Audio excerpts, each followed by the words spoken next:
بسم اللہ الرحمن الرحیم۔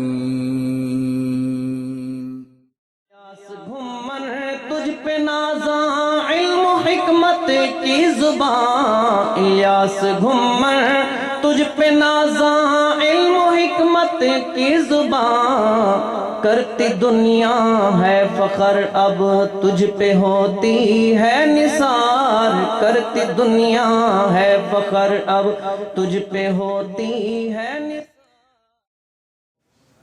الحمد لله نحمده ونستعينه ونستغفره ونؤمن به ونتوكل عليه ونعوذ بالله من شرور أنفسنا ومن سيئات أعمالنا، من يهده الله فلا مضل له ومن يضلل فلا هادي له، ونشهد أن لا إله إلا الله وحده لا شريك له، ونشهد أن سيدنا ومولانا محمدا عبده ورسوله، أما بعد فأعوذ بالله من الشيطان الرجيم، بسم الله الرحمن الرحيم، الحمد لله رب العالمين،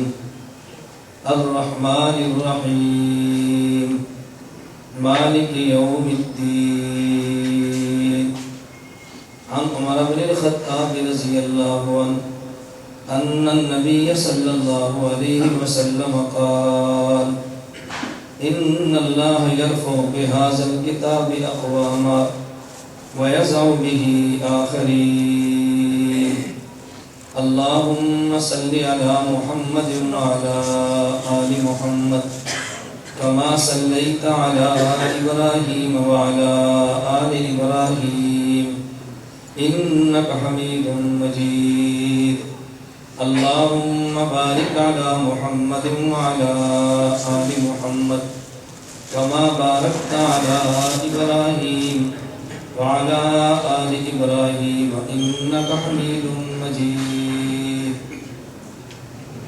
میرے نہایت واجب الاحترام بزرگوں، مسلک اہل سنت والجماعت سے تعلق رکھنے والے نوجوان دوستوں اور بھائیوں، جس طرح مجھ سے قبل مولانا منصور الحق زیدہ مجدہم نے اعلان فرمایا کہ انشاءاللہ عزیز اس مسجد میں باقاعدہ ہفتہ وار درس قرآن چلا کرے گا۔ مولانا انعام الحسن جو ان کے چھوٹے بھائی ہیں، میرے شاگرد ہیں، انہوں نے مجھ سے کہا کہ ہماری خواہش ہے کہ درس قرآن کا آغاز تو کر دیں۔ میں نے کہا بھی آپ حضرات کی خواہش ہے اور ہماری سعادت ہے۔ حدیث مبارک میں ہے، نبی کریم صلی اللہ علیہ وسلم نے فرمایا: من سن سنتاً حسنتاً فلہ اجرہا واجر من عمل علیہ، جو شخص نیک طریقہ جاری کرے، جو شخص بھی اس نیک طریقے پر چلے گا، اس جاری کرنے والے کو اجر بھی ملے گا اور بعد والوں کو بھی اجر ملے گا، اور جو شخص برا کام شروع کرے، اس برے کام کا گناہ اسے بھی ملے گا، اور جو اس پر عمل کریں گے ان کا گناہ بھی اسے ملے گا۔ اس اعتبار سے آپ تمام احباب سعادت اور مبارکباد کے مستحق ہیں کہ اس مسجد میں شروع ہونے والے درس قرآن کا جو پہلا درس ہے اس میں ہم سب نے شرکت کی ہے۔ اللہ ہم سب کا اس درس قرآن میں شریک ہونا قبول فرمائے۔ آپ کے لیے بھی اعزاز ہے اور آپ کی برکت سے میرے لیے بھی اعزاز ہے۔ اللہ ہم سب کو اس اعزاز کو برقرار رکھنے کی توفیق عطا فرمائے۔ مولانا فرما رہے تھے کہ خواہش ہے کہ ہر پیر کو بعد نماز مغرب درس قرآن ہو، مہینے میں ایک بار عالم باہر سے بلائیں گے اور 3 درس قرآن مولانا خود دیں گے۔ میں نے اسی گزارش کی ہے، اگر اللہ نے توفیق عطا فرمائی وقتاً فوقتاً آنا ہوتا ہے تو مجھے آپ فرمائیں گے تو انشاءاللہ اس خدمت کو میں اپنی سعادت سمجھ کر کبھی نہ کبھی ساتھ انجام دوں گا۔ بہت بڑی سعادت ہے ہماری، اللہ ہمیں قرآن کریم پڑھنے کی، پڑھانے کی، سننے کی توفیق عطا فرمائے۔ میں نے آپ کی خدمت میں سورۃ الفاتحہ کی 3 آیات تلاوت کی ہے۔ اس کا نہیں بالکل بند، ویسے اس کو ہماری کمزوری اور بیماری سمجھیں کہ جتنا سادہ اسپیکر ہو اتنی بات کہنے میں بہت سہولت اور راحت رہتی ہے، اس کو بالکل سادہ رہتا ہے۔ میں نے 3 آیات کریمہ تلاوت کی، الحمدللہ رب العالمین الرحمن الرحیم مالک یوم الدین۔ وقت کم ہے اور آپ حضرات کی طرف سے میں نے خود ان سے گزارش کی ہے کہ آپ حضرات ہفتہ وار درس قرآن کا دورانیہ 45 منٹ سے بڑھنے نہ دیں، 40 سے لے کر 45 منٹ رکھیں تاکہ لوگ درس قرآن میں شرکت بھی فرما سکے، بعد میں واپس جا کر اپنا تقاضا کھانا سے فارغ ہو عشاء کی نماز میں بھی آ سکے۔ اگر کسی نے دور کا سفر کرنا ہو تو آپ کے درس قرآن کی وجہ سے اس پر بوجھ نہ ہو، اور یہ میری رائے نہیں ہے، یہ نبی کریم صلی اللہ علیہ وسلم کی مبارک رائے ہے، صحابہ کرام رضی اللہ عنہم اجمعین کا مزاج مبارک ہے کہ دین سننے والوں پر اتنا بوجھ نہ ڈالو کہ وہ اکتاہٹ کا شکار ہو جائے۔ حضور اکرم صلی اللہ علیہ وسلم نے غالباً حضرت معاذ رضی اللہ عنہ کو مدینہ منورہ کے قریب کوئی بستی کے لوگ آئے اور امام مانگا، رسول اکرم صلی اللہ علیہ وسلم نے ان کو امام بنا کے بھیجا۔ 2-4 روز بعد وہ شکایت لا کر آگے امام کی، کبھی مختلف امام کی شکایت کریں تو شکایت سنا کریں، اس کو اپنی ذلت نہ سمجھا کریں، سنیں، اگر ان کی بات ٹھیک ہے تو قبول فرما لیں، اگر ان کی غلط فہمی ہے تو اس کو دور کر دیں، بات تو سنیں۔ نبی کریم صلی اللہ علیہ وسلم نے اپنے تربیت یافتہ صحابی کی شکایت کو سنا کہ یا رسول اللہ ہم دیہاتی لوگ ہیں، کھیتی باڑی کرتے ہیں، تھکے ہوتے ہیں، ہم رات عشاء کی نماز میں تو امام صاحب نے سورۃ البقرہ شروع کر دی، صحابی رسول کی خواہش کی قرآن زیادہ پڑھو، اس محبت میں لگے رہے، تو نبی پاک نے فرمایا کہ نہیں، بشروا ولا تنفروا یسروا ولا تعسروا، خوشخبریاں زیادہ دیا کرو، آسانیاں پیدا کرو۔ اتنی آسانیاں جو دین کے دائرے میں رہ کر، یہ آسانی نہیں کہ آپ عشاء کی نماز ہی چھوڑ دیں، تو یہ بھی آسانی نہیں کہ آپ عشاء اور مغرب اکٹھی کر لیں، یہ آسانیاں نہیں۔ آسانی کا معنی یہ ہے کہ آپ تلاوت مختصر کرو تاکہ لوگوں پر بوجھ نہ ہو، جو جتنی آسانی بنتی ہے اتنی دیں، جتنی نہیں بنتی وہ نہ دیں۔ بعض حضرات آسانی کا معنی سمجھتے ہیں کہ آج بارش ہے تو مغرب کے ساتھ ہی عشاء پڑھا دو، کیوں جی شریعت نے آسانی رکھی، اتنی بھی آسانی نہیں رکھی کہ اپنا من مانی کر کے دین کا مزاج الحریہ بگاڑ کے رکھا۔ رسول اکرم صلی اللہ علیہ وسلم فجر کی نماز پڑھا رہے تھے، پہلی رکعت میں سورۃ الفلق پڑھی، دوسری رکعت میں سورۃ الناس، پہلی میں سورۃ قل اعوذ برب الفلق پڑھ دی، دوسری میں قل اعوذ برب الناس پڑھ دی، سلام جلدی پھیرا۔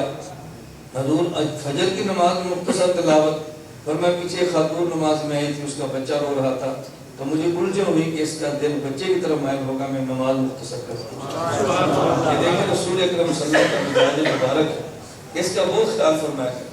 کبھی ہم بات سمجھتے نہیں ہیں اور سارا قصور عوام کا ڈالتے ہیں کہ ان کو دین کی سمجھ نہیں۔ ایک مولانا صاحب جمعے کا خطبہ ارشاد فرما رہے تھے، گرمی کا موسم تھا، تقریر ان کو علم زیادہ ہوگا، تقریر بہت لمبی ہوگی۔ ایک بندے نے باہر سے کہا حضرت 3 بج گئے ہیں، گرمی ہے، دھوپ میں کھڑے ہیں، شفقت فرمائے۔ کہتے ہیں اتنی گرمی سے چل نہیں سکتے، جہنم میں کیوں چلو گے؟ انہوں نے کہا حضرت سیون کرنا سے نہیں آئے، جہنم سے بچنے کے لیے آئے، ہم جہنم میں جانے کی ایکسرسائز کے لیے نہیں آئے، ہم تو بچنے کے لیے آئے۔ اب تو اگر کوئی جائز عذر ہو تو اس کو تو قبول کر لینا چاہیے نا۔ اللہ ہمیں یہ بات سمجھنے کی توفیق عطا فرمائے۔ خیر میں نے اس لیے گزارش کی ہے، کوشش کریں درس قرآن کا دورانیہ پونے گھنٹے سے اوپر نہ جائے، رغبت سے لوگ سنیں اور آئندہ درس قرآن میں آنے کا انتظار فرمائیں۔ میں نے خیر 3 آیات تلاوت کی ہیں، میں نے گزارش کی وقت کم ہے، شاید ایک آیت پہ بہت وقت نہ گزر جائے، تو میں کوشش کروں گا 3 آیات کا مختصر سا خلاصہ، ہلکی سی شرح آپ کی خدمت میں عرض کروں۔ نمبر 1، الحمدللہ رب العالمین، توجہ رکھیں، الحمدللہ رب العالمین، اس کا ترجمہ بڑا آسان ہے کہ تمام تعریفیں اس اللہ کے لیے ہیں جو تمام جہانوں کا پالنے والا ہے۔ اس میں ایک لفظ سمجھے العالمین، دوسرا لفظ سمجھے رب، تیسرا لفظ سمجھے اللہ، پھر سمجھے الحمد۔ آپ کہیں بھی چلنا تو الحمد سے چاہیے، ہمارے مولانا صاحب نے الٹی ٹیم کی شروع کر دی ہے، نہیں ترجمہ اس کا یہی کرتے ہیں کہ تمام تعریفیں اس اللہ کے لیے جو تمام جہانوں کا پالنے والا ہے۔ جہان سمجھیں، پھر رب سمجھیں، پھر اللہ ہے، پھر اس کی تعریفیں ہیں۔ توجہ رکھنا، جہان اس کائنات میں خلاصہ جو جہانوں کا ہے وہ 4 جہان ہیں۔ نمبر 1 عالم ارواح، نمبر 2 عالم دنیا، نمبر 3 عالم برزخ، نمبر 4 عالم آخرت۔ کتنے عالم ہیں؟ عالم کا معنی جہان۔ نمبر 1 عالم ارواح، نمبر 2 عالم دنیا، نمبر 3 عالم برزخ اور نمبر 4 عالم آخرت۔ عالم ارواح کا معنی وہ عالم کہ جس میں ہماری ارواح تو تھی مگر ہمارے جسم نہیں تھے، اسے عالم ارواح کہتے ہیں۔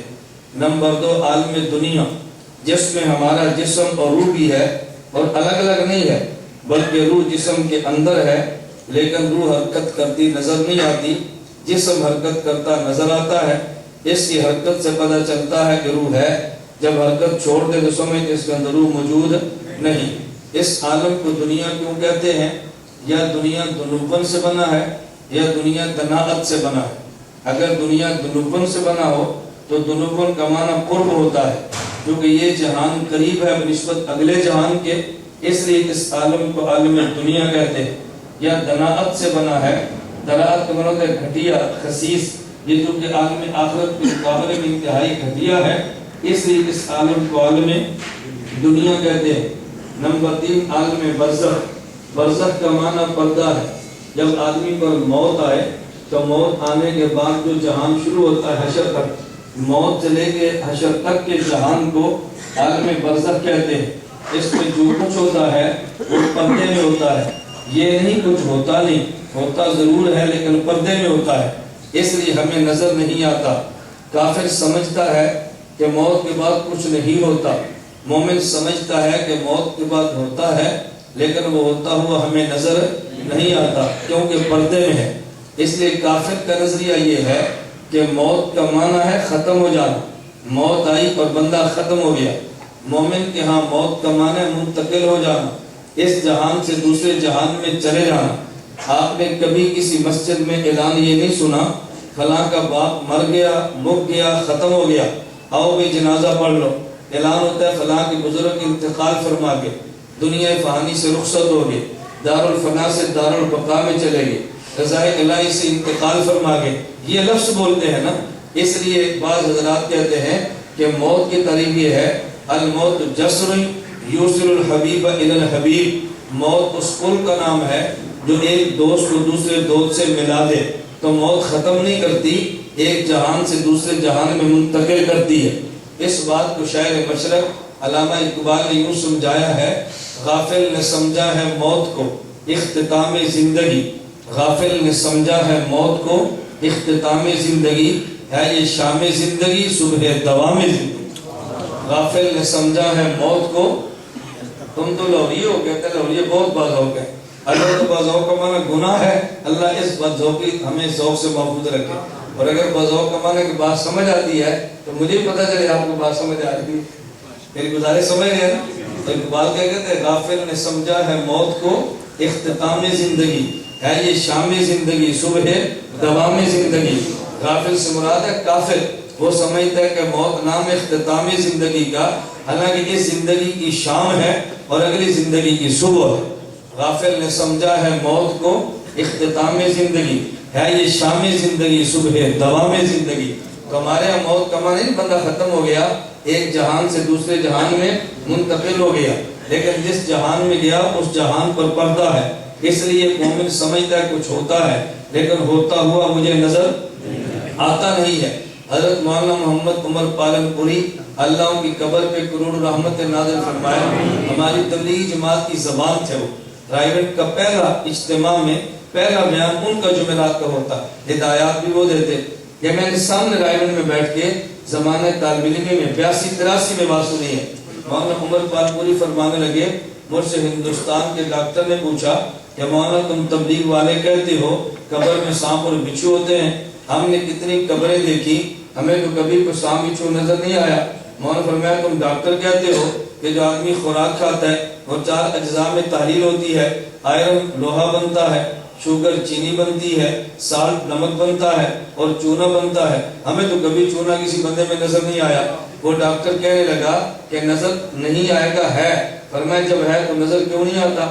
اگر مجھے منوانا ہے اپنے پیٹ سے 1 چمچ چینی کی نکال کے دے دو میں مان لوں گا، آدھا چمچ تم چونا نکال دو، یا تم نمک نکال دو، ایک لوہا نکال دو۔ وہ ڈاکٹر کہنے لگا ہمارے بدن میں شوگر موجود ہے، دکھا نہیں سکتے کیونکہ زمین کی شوگر اور ہے اور ہمارے بدن کی شوگر اور ہے۔ فرمایا قبر میں سانپ ہے، میں دکھا نہیں سکتا، قبر کا سانپ اور ہے، اس جہان کا سانپ اور ہے۔ ظالم تیرے کہنے پہ نظر نہ آنے والا، ہم نے لوہا مان لیا، ہمارے نبی کے کہنے پہ نظر نہ آنے والا تو سانپ نہیں مان سکتا۔ موجود ہے لیکن وہ پردے میں موجود ہے، مگر وہ توجہ رکھنا پردے میں۔ ہم اس لیے کہتے ہیں کہ بس اوقات لوگ بات سمجھتے نہیں ہیں۔ آپ قبرستان میں جائیں تو سب سے پہلے کیا کہتے ہیں؟ السلام علیکم یا اہل القبور۔ یہ اگر سن نہیں رہا آپ نے سلام کیا کیوں ہے؟ کہتے ہیں دعا کی ہے۔ تو میں نے کہا قبرستان جا کر دعا نہ کرو نا، انارکلی گھر میں بیٹھ کے قبر کی طرف منہ کر دو اور کہو ابا جی السلام علیکم یا اہل القبور۔ لوگ پوچھے کیوں؟ وہ جی میں نے دعا دینی تھی، یہاں سے دعا دے دی ہے، پھر وہاں جا کر تو نے دعا کیوں دی ہے؟ پتہ چلا کہ نظریہ تیرا بھی ہے تو زبان سے اقرار نہیں کر رہا۔ لوگ کہتے ہیں جی ہم نے سلام کر لیا، اس نے سنا، ہمیں تو پتہ نہیں چلا۔ میں نے کہا چلے گا کیسے؟ وہ جواب دے تب بھی پتہ نہیں چلنا۔ کیوں نہیں چلے گا؟ اس لیے کہ وہ برزخ میں، اس لیے کہ وہ پردے میں ہے نا۔ اچھا آپ انارکلی پہ دکاندار ہیں، آپ کو بات سمجھانی بہت آسان ہے۔ مجھے بتائیں اگر کوئی عورت اپنے چہرے پہ نقاب اوڑھ کے پردہ لے کے اور برقع پہن کے دکان پہ ہے، اس خاتون کا چہرہ آپ کو نظر آتا ہے؟ کیوں؟ اس کو آپ کا چہرہ نظر آتا ہے؟ کیوں؟ آپ پردے میں نہیں ہے نا۔ معلوم جو پردے میں ہے اس کا پتہ نہیں چلتا، اور جو پردے میں ہے اس کو باہر کا پتہ چل جائے تو پردے کے خلاف نہیں ہے۔ اب وہ سمجھے، ہم نے سلام کہا تو اس نے سن لیا، کوئی فرق نہیں پڑتا، لیکن وہ جواب دے تو ہم نہیں سنتے کیونکہ وہ پردے میں، ہم پردے میں نہیں ہیں۔ وَمِن وَرَائِهِمْ بَرْزَخٌ إِلَىٰ يَوْمِ يُبْعَثُونَ۔ یہ بات سمجھنے کیا مشکل ہے؟ لوگ کہتے ہیں قرآن نہیں آتا، میں کہتا ہوں قرآن بھی ہے، اللہ قرآن کی فہم بھی عطا فرمائے۔ تو عالم کتنے ہو گئے؟ نمبر 1 عالم ارواح، نمبر 2 عالم دنیا، نمبر 3 عالم برزخ۔ میں بڑی بات سمیٹ کے چل رہا ہوں۔ نمبر 4 عالم آخرت۔ یہ جو عالم برزخ ہے، اس عالم برزخ میں جسم بھی نظر نہیں آتا، اس عالم برزخ میں روح بھی نظر نہیں آتی۔ کبھی لوگ کہتے ہیں ہم نہیں مانتے، کیوں نہیں مانتے کہ جسم نظر نہیں آ رہا؟ ہم نے کہا پھر دنیا میں روح نہ مانے، روح نظر نہیں آ رہی، روح تو نظر نہیں آ رہا نا۔ یہ بدن جو حرکت کرتا ہے، کہتے ہیں اندر روح ہے۔ میں نے کہا کون سی دلیل ہے کہ اندر روح ہے؟ اس لیے حرکت کرتا ہے۔ تو اللہ کے نبی نے فرمایا تو تم نے مان لیا۔ جس نبی نے فرمایا کہ اس بدن میں روح ہے، اسی نبی نے فرمایا اس قبر والے جسم کے اندر روح لٹائی جاتی ہے۔ روح یہاں نظر نہیں آتی، ہم تب بھی مان لیتے ہیں، اور روح وہاں نظر نہیں آتی تب بھی مان لیتے ہیں۔ اس کا نام ہے عالم برزخ۔ عالم برزخ میں اگر بندہ نیک تھا دنیا میں تو جسم اور روح دونوں کو ثواب ملتا ہے، اگر یہ بندہ نیک نہیں تھا تو جسم اور روح دونوں کو عذاب ملتا ہے، کیونکہ دنیا میں نیکی اکیلی روح نہیں کرتی، روح عدن بدن ملے تو پھر نیکی کو وجود ملتا ہے۔ دنیا میں گناہ تنہا بدن نہیں ملتا، بدن اور روح ملے تو پھر گناہ کو وجود ملتا ہے، وگرنہ تو ہو نہیں سکتا۔ علامہ انور شاہ کشمیری رحمۃ اللہ علیہ دارالعلوم دیوبند کے شیخ الحدیث کو محدث کبیر فرماتے ہیں، بلکہ خاتمۃ المحدثین کو وہ فرمانے لگے کہ روح اور جسم کی مثال ایسے ہے کہ جیسے ایک اندھا اور ایک لنگڑا ہے۔ یہ دونوں چوری کرنے کے لیے گئے، لنگڑا چل تو سکتا ہے مگر وہ دیکھ نہیں سکتا، آنکھوں سے اندھا تھا، لیکن اندھا جو ہے اس کی ٹانگیں ٹھیک ہیں، وہ چل سکتا ہے، آنکھوں سے دیکھ نہیں سکتا۔ لنگڑا دیکھ سکتا ہے، وہ چل نہیں سکتا۔ اب ان دونوں نے مل کر مشورہ کیا بھئی چوری کریں تو کیسے کریں؟ تو لنگڑے نے اندھے سے کہا کہ تم نیچے بیٹھو، میں تمہارے کندھے پر بیٹھتا ہوں۔ اب لنگڑا نیچے پہ، اندھا نیچے بیٹھا، اس کے کندھوں پہ لنگڑا بیٹھ گیا۔ اب اندھا چل رہا ہے لیکن چلانے والا کون ہے؟ لنگڑا۔ اگر یہ دیکھتا نا تو اندھا مارکے تک پہنچتا کیسے؟ اور اگر یہ دیکھا تب چلا تو لنگڑا اس کے کندھے پہ بیٹھا ہے، وہ راستہ بتا رہا ہے، اور وہاں سے جا کر مارکے کو توڑا اور توڑ کر واپس آ گئے۔ اب بتاؤ اس چوری میں صرف لنگڑا شامل ہے یا اندھا بھی شامل ہے؟ دونوں شامل ہیں۔ جس کو سواری کہتے ہیں وہ لنگڑا ہے، اور جس کو سوار کہتے ہیں وہ اندھا ہے۔ بالکل روح اور جسم کا معاملہ ہے۔ کہ جسم کی آنکھیں نہیں ہے اور روح کی ٹانگیں نہیں ہے، جسم ٹانگ دیتا ہے اور روح اس کو آنکھ دیتی ہے۔ جس طرح گندا اور انگڑا یہ دونوں مل کے جرم کرے تو سزا دونوں کو ملتی ہے، تو جب جسم اور روح دونوں مل کے نیکی یا گناہ کرے تو سزا اور جزا بھی دونوں کو ملتی ہے۔ فرق کیا تھا کہ نظر نہیں آتا تو نظر نہ آنے کا نام ایمان نہیں ہے۔ یؤمنون بالغیب، ایمان اس کا نام ہے نظر آئے تب بھی مانو، نظر نہ آئے تب بھی مانو۔ نظر آیا اور مان لیا اسے مشاہدہ کہتے ہیں، نظر نہ آیا اور پھر مانا اسے ایمان کہتے ہیں۔ نظر نہ آیا اور مانا اس کا نام ایمان ہے، نظر آیا اور مانا اس کا نام مشاہدہ ہے۔ جب فرعون غرق ہونے لگا تو فرعون موسیٰ علیہ السلام کے خدا پر ایمان لایا تھا نا، اللہ فرمائے الآن وقد عصیت قبل وکنت من المفسدین، بے ایمان تو اب مانتا ہے، دیکھ کر ماننے سے کچھ نہیں بنتا، نہ دیکھتا ہمارے موسیٰ علیہ السلام کے کہنے پہ مانتا، اس کا نام ایمان تھا۔ بہت سے لوگ کہتا میں نظر نہیں آتا، ہم نے کہا بھی تمہاری نظر کی پوزیشن ہی کیا ہے؟ اللہ کے نبی صلی اللہ علیہ وسلم نے فرما دیا نظر نہ آئے تو تب بھی مان لیتے ہیں۔ ایک عالم برزخ ہے، نمبر 4 عالم آخرت۔ عالم آخرت میں روح بھی ہے اور جسم بھی ہے، تو ہم چاروں عالم کو مانتے ہیں۔ عالم دنیا بھی مانتے ہیں، عالم ارواح بھی مانتے ہیں، عالم دنیا بھی مانتے ہیں، عالم برزخ بھی مانتے ہیں اور عالم آخرت بھی مانتے ہیں۔ الحمدللہ رب العالمین، لفظ رب پہ ذرا غور فرمائیں۔ اللہ رب العزت نے جب عالم ارواح تھا تو خدا نے یہ سوال نہیں کیا الست بِإِلَٰهِكُمْ الست بِكَرِيمِكُمْ الست نانا فرمائے الست بربکم۔ خدا نے عالم ارواح میں سوال کیا کیا میں تمہارا رب نہیں ہوں؟ سب نے کہا جی بلا، اور یہ سب نے کب کہا؟ حکیم الاسلام قاری محمد طیب نور اللہ مرقدہ فرماتے ہیں یہ سب نے اس وقت کہا جب خدا نے پوچھا الست بربکم، کیا میں تمہارا رب نہیں ہوں؟ ارواح انبیاء بھی خاموش، ارواح صحابہ بھی خاموش، ارواح اولیاء بھی خاموش، کسی کو بولنے کی ہمت نہیں ہوتی۔ سب سے پہلے روح محمد صلی اللہ علیہ وسلم نے فرمایا بلا اللہ میں اقرار کرتا ہوں کہ تو خدا ہے۔ حضور کی روح کا بولنا تھا، پورے انبیاء بولے، اولیاء اصحاب بولے، اس لیے میں کہتا ہوں انبیاء کو بھی کلمہ ملا ہے تو ہمارے پیغمبر کی برکت سے ملا، باقی انبیاء کا ایمان بھی ہمارے حضور کا فیض ہے۔ میں کہتا ہوں اللہ میں بات سمجھنے کی توفیق عطا فرما دے۔ حضور نے بلا فرمایا تو باقی ارواح انبیاء نے بھی بلا فرما دیا۔ دنیا میں آئے تو پھر بھی عالم ارواح ہے الست بربکم، خالی قالوا بلا۔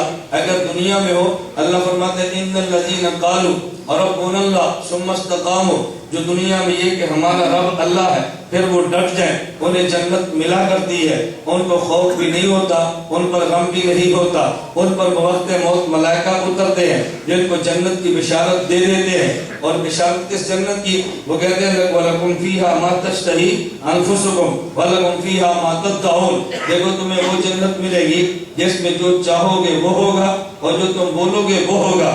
اس کا ترجمہ قاسم العلوم والخیرات مولانا محمد قاسم ننوتوی بانی دارالعلوم دیوبند نے بڑا عجیب ترجمہ کیا ہے۔ ہمارے مشائخ کا کمال یہ تھا کہ چھوٹی بات کو پھیلا بھی سکتے تھے اور پہلی بات کو سمیٹ بھی سکتے تھے۔ حضرت مولانا محمد قاسم ننوتوی رحمت اللہ علیہ فرماتے اگر کوئی تم سے پوچھے کہ جنت کی تعریف کیا ہے، آپ کسی عالم سے پوچھو، پروفیسر سے پوچھو جنت کی تعریف کیا ہے، وہ اتنی لمبی تعریف بیان کرے گا کہ آپ کے لیے یاد کرنا مشکل ہو جائے گی، جس میں نہریں ہیں، خدا کا دیدار ہوگا، حور و غلمان ہوں گے، بہت ساری باتیں کہہ دے گا۔ مولانا قاسم ننوتوی فرماتے اگر کوئی مجھ سے پوچھے کہ جنت کسے کہتے ہیں تو میں جنت کی تعریف میں کہتا ہوں کہ چھوٹی خدائی کا نام جنت ہے۔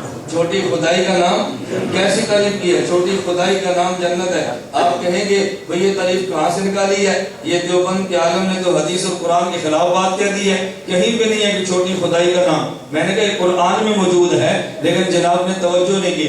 بڑی خدائی کسے کہتے ہیں؟ انما امرہ اذا اراد شیئا ان یقول له کن فیکن، اللہ کسے کہتے ہیں؟ وہ کن فرمائے فیکن تو ہو جائے، اس کو بڑی خدائی کہتے ہیں نا۔ اور چھوٹی خدائی کیا ہے؟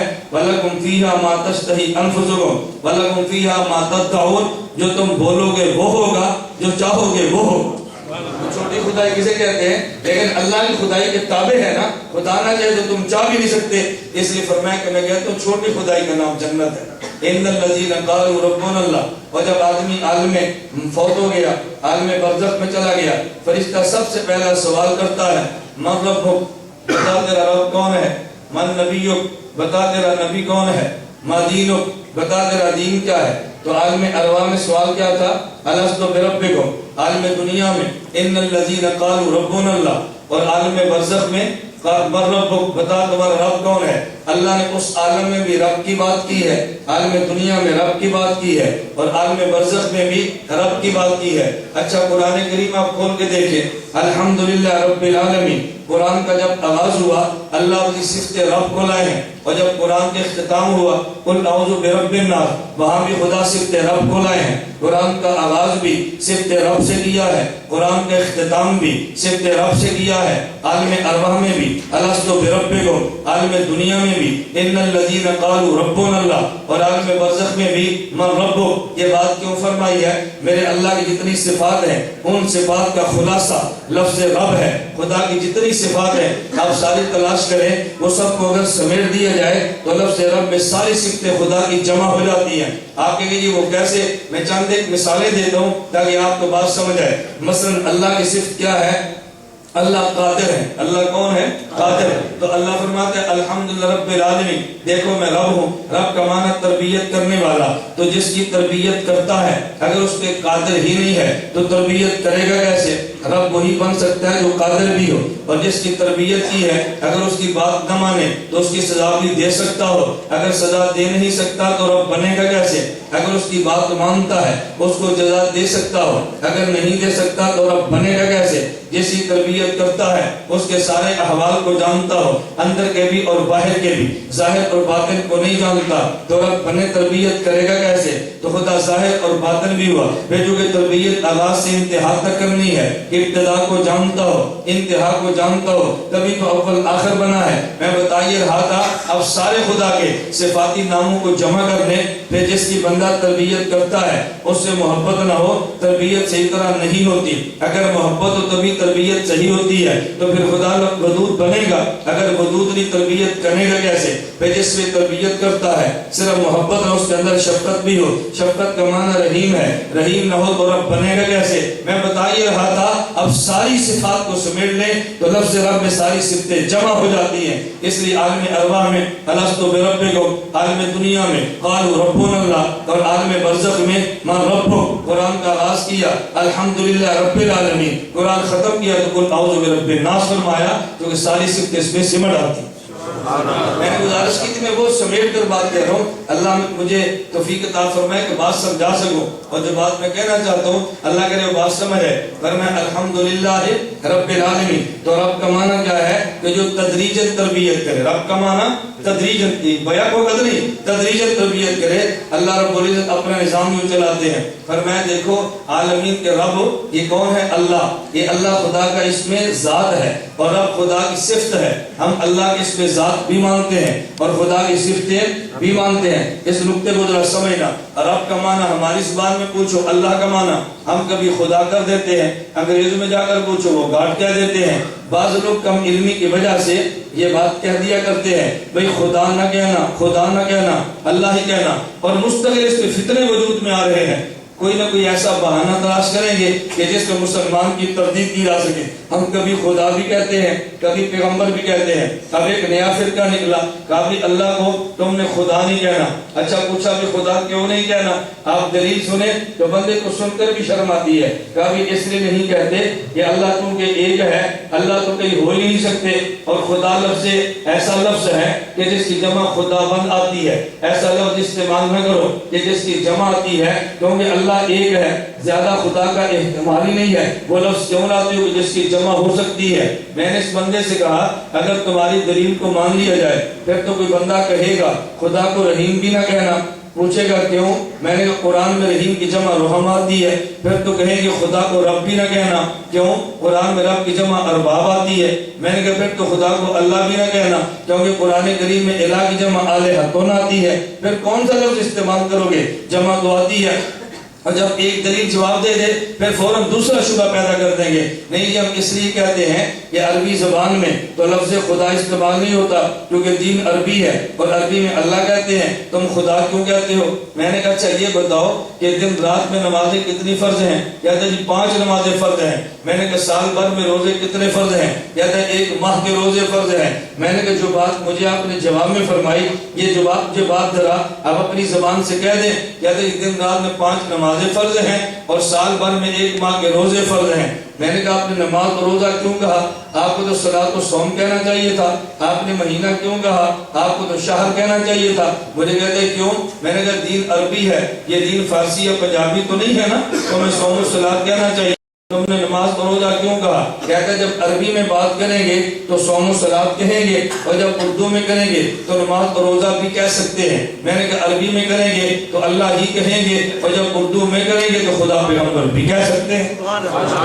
جو دلیل آپ کی وہ دلیل ہماری ہے۔ آپ دلیل دیں تو مسئلہ اور بنتا ہے، ہم دلیل دیں تو معنی کیوں بدل جاتا ہے؟ میں عرض کر رہا تھا یہ جو ہم نے کہا نا اللہ یہ خدا کا ذاتی نام ہے اور رب خدا کا صفاتی نام ہے۔ ہم خدا کی ذات بھی مانتے ہیں، خدا کی صفات بھی مانتے ہیں۔ الحمدللہ رب العالمین، تمام جہانوں کی تدریجاً تربیت کر رہے رب کے لیے ساری تعریفیں ہیں۔ تعریف کا مستحق صرف اور صرف کون ہے؟ اللہ کی ذات ہے۔ باقی لوگوں کی تعریف کرنا غلط نہیں ہے، بس اب لوگ فتوے جڑ دیتے ہیں، اصل مسئلے تک پہنچتے نہیں ہیں۔ میں ایک جگہ پہ گیا تو جیسے 2-4 دوست کھڑے ہوتے ہیں مصافحہ کرنے کے لیے، کہا جی کھڑے ہو کر تو ملنا نہیں چاہیے۔ میں نے کہا وجہ؟ کہتے ہیں شریعت کے خلاف ہے، توحید کے خلاف ہے، یہ تو شرک ہے کسی بندے کے سامنے کھڑا ہونا۔ میں نے کہا بھی کوئی اس پہ دلیل کوئی حدیث کوئی آیت پیش کر سکتے ہیں؟ کہا جی حدیث مبارک میں ہے، نبی کریم صلی اللہ علیہ وسلم نے فرمایا من سرہ ان یتمثل له النار قیاما فلیتبوأ مقعدہ من النار، کہ جس بندے کا دل کرے کہ لوگ میرے آنے پہ کھڑے ہو کے مجھے سلام کریں،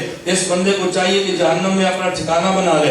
میں نے کہا اچھا حدیث مبارک میں ہے، نبی پاک صلی اللہ علیہ وسلم تشریف فرما تھے، حضور کے پاس صحابہ بیٹھے تھے، حضرت سعد رضی اللہ عنہ سعد بن معاذ یہ آئے تو نبی پاک فرمایا قوموا الی سیدکم، تمہارا سردار آ گیا کھڑے ہو جاؤ۔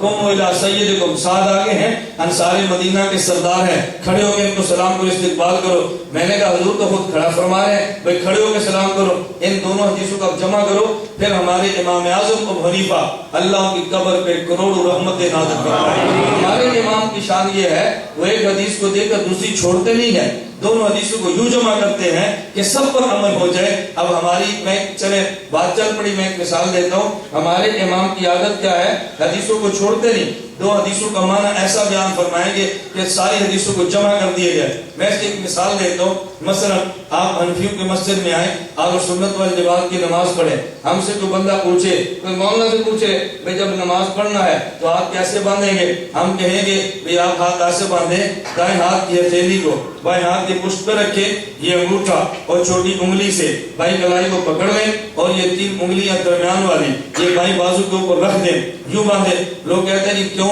ہم نے کہا ہمارے امام نے بتایا۔ کہا جی تم امام کی بات مانتے ہو نبی کی؟ میں نے کہا بات تو نبی کی ہے لیکن سمجھتے امام سے۔ بات کس کی ہے؟ نبی پاک صلی اللہ علیہ وسلم کی، سمجھتے کس سے ہیں؟ امام سے۔ میں نے کہا مجھے یہ بتا، میں بات سمجھانے لگا، قرآن کریم تو نے پڑھا ہے؟ کہتا ہے جی ہاں۔ میں نے کہا کس سے پڑھا ہے؟ کہتا ہے استاد جی سے۔ میں نے کہا تو اللہ کا قرآن استاد جی سے کیوں سمجھتا ہے؟ براہ راست اللہ سے پڑھنا۔ کہتا ہے قرآن تو اللہ کا ہے، سمجھا استاد جی سے ہے۔ میں نے کہا حدیث تو حضور کی ہے، سمجھی معمولی بات ہے۔ تم اللہ کا قرآن استاد جی سمجھ لو تو شرک نہیں ہے، اور اب نبی پاک کی حدیث کا مطلب امام سے سمجھ لیں تو یہ کیسے شرک ہو گیا؟ ہماری سمجھ سے بالکل بالا ہے۔ بعض باتیں لوگ ایسی نزاکتی کہتے ہیں، یقین فرمائے کہ بندے کو سن کر بھی الجھن کیا شرمندگی محسوس ہوتی ہے کہ یار کا علم کتنا ہے۔ گزشتہ کل میں سرگودا میں بیٹھا تھا، ہمارے کچھ حضرات سرگودا سے تشریف لے آئے، ساتھ ایک کوئی شخص بھی تھا ہمارا مریض تھا، اس نے آ کر بات شروع کر دی۔ میں نے کچھ باتیں کرنی ہے، میں نے کہا ہمیں سمجھانی ہے، ہم سے سمجھنی ہے۔ اگر سمجھانی ہے میں بیٹھوں تم سمجھاؤ، اگر آپ نے سمجھنی ہے تو پھر میں سمجھا تو تم بات کو سنو۔ وہ لمبی بات ہے، میں ساری عرض نہیں کرتا۔ تھا, مجھے اس نے کہا جی مولانا صاحب دنیا میں فرقہ واریت کا وجود کیسے مٹ سکتا ہے؟ میں نے کہا مجھ سے مسئلہ بتائے, باقی لوگ مان لیں, فرقہ واریت ختم ہو جائے گی. جب ہر بندہ تحقیق کرے گا تو فرقوں کو وجود ملے گا. ہر بندے تحقیق نہ کرے, 4 ائمہ کی تحقیقات پر عمل کریں تو بتاؤ فرقے کم ہو جائیں گے یا زیادہ ہو جائیں گے؟ جب ہر بندہ تحقیق کرے گا تو 1000 فرقہ بنے گا, اور 4 کی تحقیقات پر عمل کریں گے تو 4 بنے گے نا. میں نے کہا تم نے 4 سے 1000 بنائے ہیں, ہم نے 1000 سے 4 پر آئے ہیں, تو بتاؤ فرقہ واریت کو تم ہوا دیتے ہو یا فرقہ واریت کو ہم ہوا دیتے ہیں؟ ہم تو فرقہ واریت کو سمیٹنا چاہتے ہیں. اللہ میں بات سمجھنے کی توفیق دے. حضرت امام ابو حنیفہ کا ذرا علم بھی دیکھنا اور عقل بھی دیکھنا. امام اعظم ابو حنیفہ رحمۃ اللہ علیہ کی یہ رائے علامہ عینی نے عمدۃ القاری شرح بخاری میں نقل کی ہے. علامہ عینی فرماتے ہیں ہمارے امام کی رائے کیا ہے؟ احادیث مختلف ہے. ایک حدیث صحیح بخاری میں ہے, نبی پاک صلی اللہ علیہ وسلم نے فرمایا ہمیں خدا نے حکم دیا ہے ان نمسک بایماننا علی شمائلنا, ہم اپنے دائیں ہاتھ سے ہم بائیں ہاتھ کو پکڑا کریں. اور حدیث مبارک صحیح بخاری میں ہے, نبی کریم صلی اللہ علیہ وسلم نماز پڑھی اور اس میں حدیث کیوں موجود ہے, ہمیں حضور کے دور میں حکم دیا جاتا آدمی اپنے دائیں ہاتھ کو اللہ ذراع الیسرا اپنے بائیں بازو پہ رکھتا. حضرت علی رضی اللہ عنہ سے حدیث مبارک ہے من سنت الصلاۃ وضع الکف علی الکف, کہ آدمی نماز کی سنت میں سے ہے آدمی ہتھیلی کو ہتھیلی پر رکھے. ایک حدیث مبارک نبی کریم صلی اللہ علیہ وسلم سے وائل بن حجر سے ہے کہ میں نبی پاک صلی اللہ علیہ وسلم کو نماز پڑھتے دیکھا کہ حضور نے ہاتھ کو ہاتھ پہ رکھا اور ناف کے نیچے ہاتھ باندھے تھے. اب دیکھو حدیثیں 4 ہوگی نا. نمبر 1 دائیں ہاتھ سے بائیں ہاتھ کو پکڑنا. نمبر 2 دائیں ہتھیلی کو بائیں ہتھیلی کے پشت پہ رکھنا. نمبر 3 اپنے دائیں ہاتھ کو بائیں بازو پہ رکھنا. نمبر 4 ہاتھ کو ناف کے نیچے باندھنا. ہمارے امام نے سب کو کیسے جمع کیا؟ امام ابو حنیفہ فرماتے ہیں کہ دائیں ہاتھ کی ہتھیلی کو بائیں ہاتھ کے پشت پہ رکھ لے. اس پر یہ عمل ہو گیا کہ دائیں ہاتھ کو بائیں پہ رکھنا چاہیے. انگوٹھے اور چھوٹی انگلی سے بائیں ہاتھ کو پکڑ لے. اس پر بھی عمل ہو گیا کہ دائیں ہاتھ سے بائیں کو پکڑنا چاہیے. درمیانی 3 انگلیاں بائیں بازو پہ رکھے. اس پر بھی عمل ہو گیا کہ دائیں ہاتھ کو بائیں بازو پہ رکھے اور ساتھ ان کو ناف کے نیچے باندھ لو. حضور پاک کی 4 احادیث پہ عمل ہوگا. 4 احادیث پہ عمل ہوگا. بتاؤ کوئی حدیث چھوڑی ہے؟ ساری رہ رہی ہے. پھر بھی لوگ کہتے تم حدیث کو نہیں مانتے. میں نے کہا مانتے ہیں مگر یوں نہیں مانتے کہ 3 کو چھوڑ کے 1 کو لیں. ہم یوں مانتے ہیں کہ 4 کو لیں. 3 کو چھوڑ کے 1 کو لینے والا حدیث پر عمل کرنے والا ہے, اور 4 کو اکٹھی کرنے والا یہ کیسے حدیث پر عمل کرنے والا نہیں. رمضان میں مکہ مکرمہ میں تھا, گزشتہ رمضان میں مولانا مکی ہدایت دامت برکاتہ مجھے فرمایا کہ مولانا اس بات کی شدید ضرورت ہے نماز پہ ایسی کتاب تحریر کرو کہ شروع جیسے بندہ نماز کی نیت باندھے اور سلام تک چلا رہے. ہر مسئلے پہ حدیث لاؤ. بحمداللہ تعالی ہمیں اس پہ 1.5 سال لگا ہے, مستقل اس پہ کتاب آئی ہے. اس کا نام ہے نماز اہل سنت والجماعت. نام تو یاد رکھ لینا, کیا نام ہے؟ نماز اہل سنت. میں مولانا سے گزارش کر رہا تھا کہ آپ, میں نے کہا ناراض نہ ہوں, اصول ہمارے احباب کا ہے, ہمارا لٹریچر عوام تک جاتا نہیں ہے. میری بجائے ایک اور مسئلہ کا بندہ ہوتا نا, آج اس کا رسالہ کل نال کلی مفت تقسیم ہوتا, اس کی کتابیں چل رہی ہوتی, ہم لکھ لے کے تھک جاتے ہیں, اعلان کر کر کے تھک جاتے ہیں. پھر لوگ کہتے ہیں ان کا رسالہ آ گیا, ان کی CD آ گئی, ان کی کیسٹ آ گئی. میں نے کہا تمہارا پورا لاہور ذاکر نائک سے متاثر ہوگا, مگر وہ جس نے ہمیں نیٹ پہ نہیں سنا, جس نے ہماری CD نہیں سنی. ہمارے دلائل سنو, تم ذاکر نائک کو بھول جاؤ گے. دلائل سنو تو صحیح نا, دلائل دیکھو تو صحیح. آپ گھر جاؤ, anamedia.com کو کھول کر دیکھو, آپ یوٹیوب یا گوگل پہ سرچ کرو, الیاس گھومن لکھ کے دیکھو, آپ دیکھنا دلائل کسے کہتے ہیں اور دلائل خطابت کے ساتھ کسے کہتے ہیں. لیکن ہماری قوم کی مجبوری کیا ہے کہ دوسروں کے شکوے کرتے رہنا اور اپنی بات کا آغاز نہیں کرنا. مجھ سے انگلینڈ سے ایک ساتھی کا رابطہ ہوا, وہ فرمانے لگے کہ مولانا جاوید غامدی بہت بڑا فتنہ ہے, بہت بڑا فتنہ ہے. میں نے عذرۂ مذاق کہا, میں نے کہا وہ تو کوئی فتنہ نہیں ہے. مجھے کہتا جی آپ کیسے کہتے ہیں, بہت بڑا. حالانکہ جاوید غامدی کے رد میں میری آڈیو اور ویڈیو 1 گھنٹے کی CD نیٹ پہ موجود ہے, بڑے محققانہ انداز میں. میں نے اس سے کہا وہ تو فتنہ نہیں ہے. مجھے کہتا جی کیوں نہیں ہے. میں نے کہا مجھے بتاؤ انگلینڈ میں جاوید غامدی کو تبلیغی جماعت کے لوگ سنتے ہیں؟ مجھے کہتا ہے نہیں. میں نے کہا مدارس کے طلبہ سنتے ہیں؟ مجھے کہتا ہے نہیں. میں نے کہا خانقاہ کے مرید سنتے ہیں؟ مجھے کہتا ہے نہیں. میں نے کہا کون سنتا ہے اس کو بتا تو صحیح. کہتا ہے وہ لوگ جو مسجد میں آتے ہیں, گھر میں TV دیکھتے ہیں, چینل دیکھتے ہیں, وہ سنتے ہیں. میں نے کہا پھر اس کا حل آپ کے ذہن میں کیا ہے؟ کہتے ہیں اس کے خلاف کتاب لکھو. میں نے کہا جو اس کو سنتا نہیں, ہماری کتاب تو وہ پڑھے گا نا, اور جو اس کو سنتا ہے لوگوں کو اس سے دور کرنا ہے. کہتا ہے جی ان کو دور کرنا چاہیے. میں نے کہا اس کا یہ ہے آپ نے انگلینڈ سے پاؤنڈ بھیجے, ہم یہاں چینل بنائے اور چینل پہ بیٹھ کے جاوید غامدی کی تردید کرے تاکہ جو اسے سنتا ہے وہ ہمیں بھی سنے. مجھے کہتے ہیں یہ تو جائز نہیں ہے. میں نے کہا فتنے کا مقابلہ کیسے کروں. اب مجھے بتا میں اس کا مقابلہ کیسے کروں؟ مجھے تو بتانا کہ جو سنتے ہیں ان تک جانا جائز نہیں، جو نہیں سنتے ان کو ہم نے کتابیں دینی ہیں، وہ ہماری کتاب ایسے نہیں پڑھیں گے، یہ اختلافی باتیں، امت میں نقصان ہوتا ہے، چھوڑ دے اس کو، وہ ویسے چھوڑ دیں گے، ان تک ہم نے جانا نہیں۔ تو میں نے کہا مجھے بتاؤ فتنوں کا تعلق کرے نہیں کیسے؟ اللہ پاک ہمیں ان باتوں کی قدر کی توفیق عطا فرمائے۔ خیر بات لمبی ہوگی، میں جو مثال دے رہا تھا، ہمارے امام کا ذوق کیا، ساری احادیث کو جمع کرتے ہیں، دونوں کا مطلب سمجھو۔ میں نے کہا نبی پاک نے فرمایا، حضرت سعد ہے، فرمایا قوموا الی سیدکم، کھڑے ہو کے استقبال کرو۔ اور ساتھ کیا فرمایا کہ جس کا جی چاہے لوگ کھڑے ہو کے مجھے ملیں، وہ جہنم میں ٹھکانہ بنائے۔ اس کا مطلب یہ ہے، ایک ہے بندے کے دل میں آنا کہ مجھے کھڑے ہو کے ملے، یہ جرم ہے، ایک ہے کہ میزبان کو چاہیے وہ کھڑے ہو کے ملے، یہ دو باتیں بالکل الگ الگ ہیں۔ آنے والے کے دل میں خواہش نہ ہو لیکن تم اس کا کھڑے ہو کے استقبال کرو۔ اب بتاؤ کیا مشکل ہے، دونوں حدیثیں جمع ہو گئی نا۔ میں نے کہا حدیث نہیں سمجھتے اور ہم کبھی مسئلے پر اعتراض کر مارتے ہیں، اللہ میں بات سمجھنے کی توفیق عطا فرمائے۔ الحمدللہ رب العالمین۔ میں کیا عرض کر رہا تھا، اللہ بھی ہم کہتے ہیں، کبھی خدا بھی کہتے ہیں، جو نہیں سمجھتا وہ چھوٹی چھوٹی بات کو لے کر اعتراض کر مارتا ہے۔ ہم چاروں جہان مانتے ہیں، عالم ارواح بھی، عالم دنیا بھی، عالم برزخ بھی اور عالم آخرت بھی۔ اللہ رب العزت چاروں جہانوں، یہ تو جو ہمارے سامنے ہے، ہر جہان پر اللہ تدریجاً پالنے والے ہیں۔ نمبر 2 الرحمن الرحیم، ان دونوں کا ذرا معنی سمجھنا۔ الرحمن اور رحیم کا معنی کیا ہے؟ علماء نے لکھا ہے الرحمن کا معنی ہوتا ہے عام الرحمہ، الرحیم کا معنی ہوتا ہے تام الرحمہ۔ یہ نقطہ بڑا سمجھے، الرحمن کا معنی عام الرحمہ، الرحیم کا معنی تام الرحمہ۔ عام الرحمہ کا معنی کہ جس کی رحمت بہت عام ہو، اور تام الرحمہ کا معنی کہ جس کی رحمت مکمل ہو۔ دنیا میں اللہ رب العزت کی رحمت یہ کافر پر بھی ہے اور مومن پر بھی ہے۔ آپ کو کیا مطلب؟ اگر اللہ کی رحمت نہ ہوتی تو کافر کو ایک گھونٹ پانی کا نہ ملتا، اپنے نالائق کو نعمت دے دینا، اپنے نافرمان کو دے دینا، یہ خدا کی رحمت کی دلیل ہے نا۔ لیکن قیامت کے دن خدا کی رحمت یہ صرف اور صرف ایمان والے کو ملے گی، ایمان والے کے علاوہ کسی کافر کو رتی برابر بھی خدا کی رحمت نہیں مل سکتی۔ قیامت کے دن معاملہ یوں نہیں ہوگا، کیونکہ دنیا کا معاملہ الگ ہے۔ دنیا میں خدا کی رحمت ہر کسی کو ملتی ہے، اور قیامت کے دن خدا کی رحمت ملے گی تو صرف اور صرف ایمان والوں کو ملے گی۔ ہاں الرحمن کا معنی توجہ رکھنا تام الرحمہ، اور الرحیم کا معنی عام الرحمہ، جو کہ خدا کی رحمت عام ہے، وہ ہر کسی کو دنیا میں ملتی ہے۔ اس سے علماء کہتے ہیں الرحیم فی الدنیا والرحمن فی الآخرہ، دنیا میں اللہ رحیم بن کے سب کے ساتھ معاملہ فرما دیتے ہیں، لیکن قیامت کے اللہ کی رحمت کا معاملہ صرف اور صرف اپنے بندوں ایمان والوں کے ساتھ ہوگا۔ کافر کے ساتھ خدا کی رحمت کا معاملہ نہیں چل سکتا۔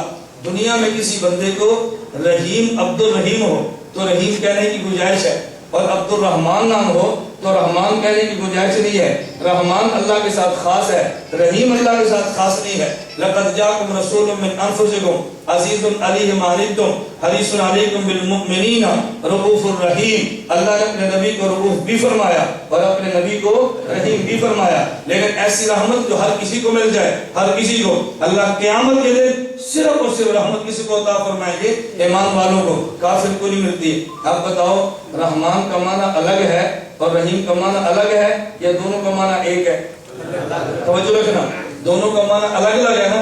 آپ ہماری جا کے شیخ الہند کا ترجمہ دیکھ لو، مفتر عثمانی صاحب کا ترجمہ دیکھو، لکھا ہوگا بسم اللہ الرحمن الرحیم، اس اللہ کے نام سے شروع کرتا ہوں جو بے حد مہربان نہایت رحم کرنے والا ہے۔ دیکھیں بے حد مہربان نہایت رحم کرنے والا ہے، یہ بے حد اور نہایت یہ دو لفظوں کا الگ الگ معنی بتا رہا ہے۔ ہم کبھی یہ رونا روتے ہیں بھئی تفسیر مستند عالم کی پڑھیں، جو عالم نہیں ہے، ڈاکٹر ہے، پروفیسر ہے، ہم اس کی قدر کرتے ہیں، لیکن وہ ڈاکٹر بن کے رہے، قرآن کریم کی تفسیر میں دخل نہ دے۔ کبھی لوگ کہتے ہیں نہیں آپ یہ بات کیوں کہتے ہو؟ میں اسی پہ جملہ کہتا ہوں، ہمارے پاکستان میں ایک تفسیر چلتی ہے تفہیم القرآن کے نام پہ، ابو العلا مودودی صاحب نے لکھی ہے، آپ ذرا گھر جا کے دیکھ لیں، انہوں نے الرحمن الرحیم کی تفسیر میں لکھا ہے، کہتے ہیں الرحمن کا معنی ہے، الرحیم کا مستقل معنی نہیں ہے۔ توجہ رکھیں، الرحیم کا مستقل معنی نہیں ہے، کہتے ہیں جو الرحیم ہے یہ محمد ہے، اس کا کوئی معنی تو نہیں ہے، لیکن لفظ الرحمن میں رحمانیت کا مبالغہ بیان کرنے کے لیے اللہ کی طرف سے رحیم لائے ہیں. جیسے ہماری اردو زبان میں لمبا کا معنی تو ہے، تڑنگا کا معنی نہیں ہے، اور لمبا کے آخر میں لفظ تڑنگا محمل لاتے ہیں تاکہ لمبا میں مبالغہ پیدا ہو. کالا کا معنی تو ہے لیکن کالا شاہ کا معنی نہیں ہے، آخر میں شاہ لفظ سے محمل لاتے ہیں تاکہ کالا میں مبالغہ پیدا کرے. رحیم کا معنی تو نہیں ہے، الرحمان کے آخر میں لائے ہیں تاکہ اس میں مبالغہ پیدا کرے. کہتے جس طرح لمبا اور تڑمبا، کالا اور شاہ، اس طرح عربی زبان میں الرحمن الرحیم ہے. آپ بتاؤ غلطی ہو گئی نا؟ کیوں ہو گئی؟ مستند عالم نہیں تھے، دو زانو ہو کر بیٹھے ہوتے، کبھی مسئلہ یوں غلط بیان نہ کرتے. ہم اس لیے احباب سے کہتے ہیں، کبھی مجھ سے لوگ پوچھے نا ذاکر نائک کے بارے میں لمبا تبصرہ نہیں کرتا، میں کہتا ہوں تقابل ادیان میں گفتگو سن لیا کرے، ان سے مسئلے نہ پوچھا کرے. لوگ کہتے ہیں کیوں؟ میں نے کہا بھائی مفتی نہیں ہے، تبلیغی جماعت ہماری جماعت ہے. پورے ملک میں ہمارے مشائخ کہتے ہیں تم نے فضائل سنا کے لوگوں کو مسجد میں لانا ہے، مسئلہ نہیں بتانا. لوگ مسائل پوچھے تو کہنا مولانا سے پوچھو. میں نے کہا ہماری بین الاقوامی جماعت ہے، ہم ان کو مسئلہ بتانے کی اجازت نہیں دیتے. تو بتاؤ ایک عام آدمی کو مسئلہ بتانے کی اجازت کیسے دی جا سکتی ہے؟ عالم کے ذمہ ہے مسائل بتانا. نمبر 3 اور آخری بات فرمائے مالک یوم الدین. توجہ رکھیں، مالک یوم الدین، اللہ مالک ہے قیامت کے دن کا. ایک ہوتا ہے مالک، ایک ہوتا ہے قاضی. خدا نے یہ نہیں فرمایا قاضی یوم الدین، فرمایا مالک یوم الدین. اللہ قیامت کے دن فیصلہ جج بن کے نہیں فرمائیں گے، اللہ قیامت کے دن فیصلہ مالک بن کے فرمائیں گے. مالک کی حیثیت اور ہوتی ہے اور جج کی حیثیت اور ہوتی ہے. دو فرق سمجھے. نمبر 1، جج قانون کا پابند ہے، مالک قانون کا پابند نہیں ہے. جج کی عدالت میں کیس چلا جائے وہ قانون کے مطابق فیصلہ کرنے کا پابند ہے. مالک کی عدالت میں کیس چلا جائے تو مالک قانون کے مطابق فیصلہ کرنے کا پابند نہیں. وہ چاہے تو قانون کو دیکھے، چاہے تو خصوصی اختیارات کو دیکھے اور مجرم اور ملزم کو معاف کر دے. آپ کی یہاں انارکلی میں بہت بڑی دکان ہے، اس دکان میں ایک دن چوری، 2 دن چوری، 1 ماہ سے چوری چل رہی تھی. آپ نے دکان پہ ایک بندہ رکھا، ذرا چور کو پکڑو. اس نے محنت کر کے چور کو پکڑا، FIR درج کرائی، بندہ تھانے میں گرفتار ہوا، عدالت میں لے گیا. جب 4-5 دن عدالت میں بحث چلتی رہی اور آپ کے اس ملازم نے اس کی چوری ثابت کی ہے، دلائل سے ثابت کی ہے اور کوئی گنجائش اس میں نہیں چھوڑی کہ جس میں جرا کے بعد اس کے بری ہونے کی صورت نکل سکے. لیکن جج پھر کہہ دے باوجود اس کے اوپر چوری ثابت ہے، میں پھر بھی بری کرتا ہوں، پورا لاہور روڈ پہ نکل جائے گا کہ جب چوری ثابت ہے تجھے کس نے اختیار دیا ہے معاف کرنے کا؟ تو جج ہے، تو قانون کا پابند ہے. جب جج بری کرے نا کہتے ہیں شک کا فائدہ دیتا ہوں، استغاثہ شہادت کامل نہیں پیش کر سکا. دنیا میں کوئی جج یہ نہیں کر سکتا کہ تمہاری چوری گواہوں کے ساتھ ثبوت موجود ہیں لیکن میں ایسے جج اس کو معاف کرتا ہوں. یہ جج معاف نہیں کر سکتا. لیکن آپ کا ملازم چور کو پکڑے اور آپ کے پاس لے آئے اور کہ جس نے چوری کی ہے میں ثابت کرتا ہوں، 3 گھنٹے آپ گفتگو سنیں، وہ چوری ثابت کر دے. آپ چوری سننے کے بعد کہیں بالکل ثابت ہے، اس لیے ہماری جوتیاں چوری کی ہیں لیکن میں پھر بھی اس کو معاف کرتا ہوں. آپ کی دکان کا ملازم کہہ دے آپ کون ہوتے ہیں معاف کرنے والے؟ آپ کہیں گے بیٹا میں جج نہیں ہوں، میں دکان کا مالک ہوں. میں جج نہیں ہوں، میں دکان کا مالک ہوں. جج قانون کا پابند ہے، میں قانون کا پابند نہیں ہوں. جاؤ میں تمہیں معاف کیتا، میں مالک ہوں، کوئی اس کے خلاف احتجاج نہیں ہو سکتا. اللہ مالک یوم الدین ہے یا قاضی یوم الدین؟ قیامت کے دن میرے اور آپ کے نامہ اعمال میں ہزاروں گناہ موجود ہوں گے. خدا جج نہیں ہے کہ قانون کا پابند ہے. قانون چاہے سزا دے دے اور چاہے تو مالک ہونے کی وجہ سے معاف کر دے. فرشتہ بھی نہیں کہے گا اللہ گناہ لکھتے رہے تو نے کیسے معاف کیا. میں مالک ہوں، جج تو نہیں ہونا. میں مالک ہوں، میں جج نہیں ہوں. میں اس لیے حدیث نہیں پیش کرتا، میں صرف اشارے آپ کو دے رہا ہوں. ایک حدیث مبارک میں ہے نبی پاک نے فرمایا قیامت کو خدا کے بندے کو لائیں گے، یہ گناہ کیا، کامتا وہ کہہ دے گا جی اللہ کیا.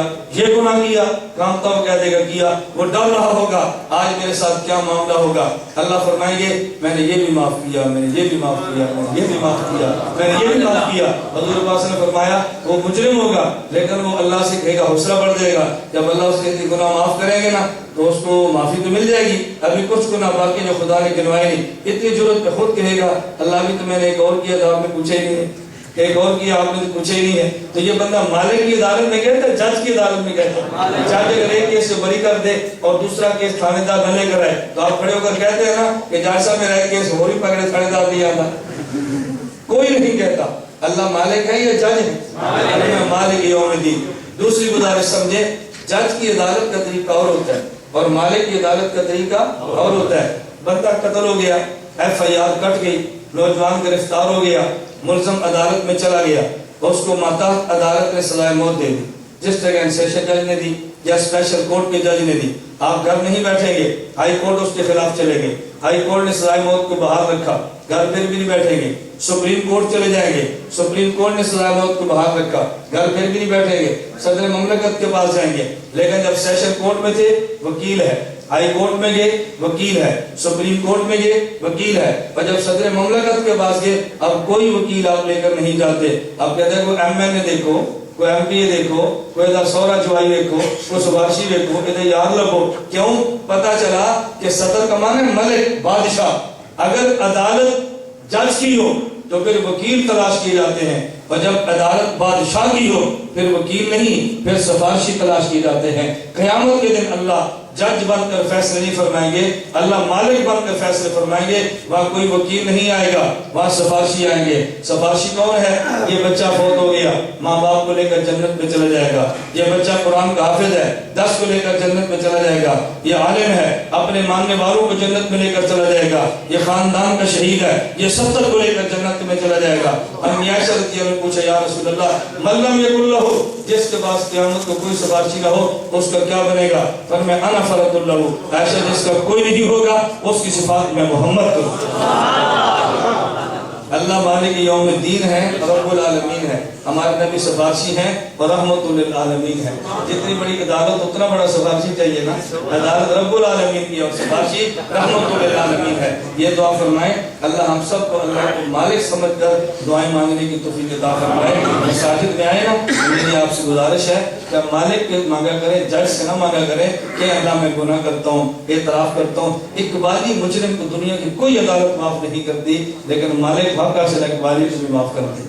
اللہ سے معافی نہیں کرتے، ان گناہوں کی جگہوں پر بھی اللہ نیکیاں لکھ دیتے ہیں۔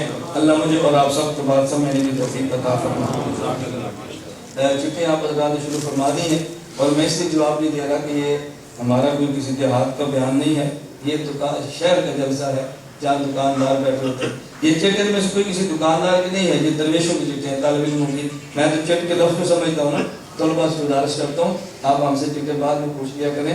دکانداروں کے لیے میں نے پہلے گزارش کی تھی، ہم نے قصداً بیان مختصر کیا ہے تاکہ جب بھی درس قرآن کا اعلان ہو تو آپ تشریف لے جائیں گے نا بھی انشاءاللہ۔ ہم کہتے ہیں بس یہ 45 منٹ 40 منٹ کا بہت بڑا درس قرآن ہے، اللہ ہم سب کو بات سمجھنے کی توفیق عطا فرمائے۔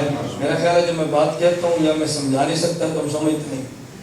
میں اگر ابھی کھڑا کہہ دوں نا بھائی جو یہاں دکاندار ہیں اس چٹ کا بتائیں، ان کو نہیں پتا اس کا مطلب کیا ہے، تو جب ان کے متعلقہ نہیں ہے تم کیوں نہیں چٹے لکھتے ہو؟ جو چٹے تمہارے متعلقہ مولوی بھی تم مجھ سے فون بھی پوچھ لیا کرو۔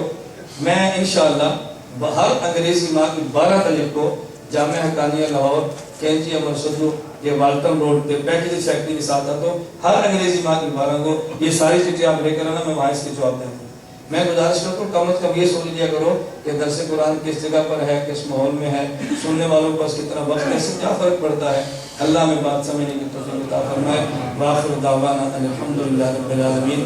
ہماری آپ سے کوئی گزارش ہے جس طرح میں درس قرآن میں آپ کے لیے اعلان کیا ہے، نماز اہل سنت والجماعت نماز کے مسائل کو بہترین مدلل کتاب باہر موجود ہے، آپ حضرات اس کتاب کو ضرور خریدیں اور ضرور مطالعہ فرمائیں۔ سی ڈی موجود ہے، فقی ہمارا ماہانہ رسالہ نکلا ہے، بناتا ہے سنت خواتین کے لیے ہے، آپ حضرات اس فقی رسالے کا ایک بار مطالعہ فرما لیں ضرور، انشاءاللہ اللہ نے چاہا تو آپ کو بہت فائدہ ہے۔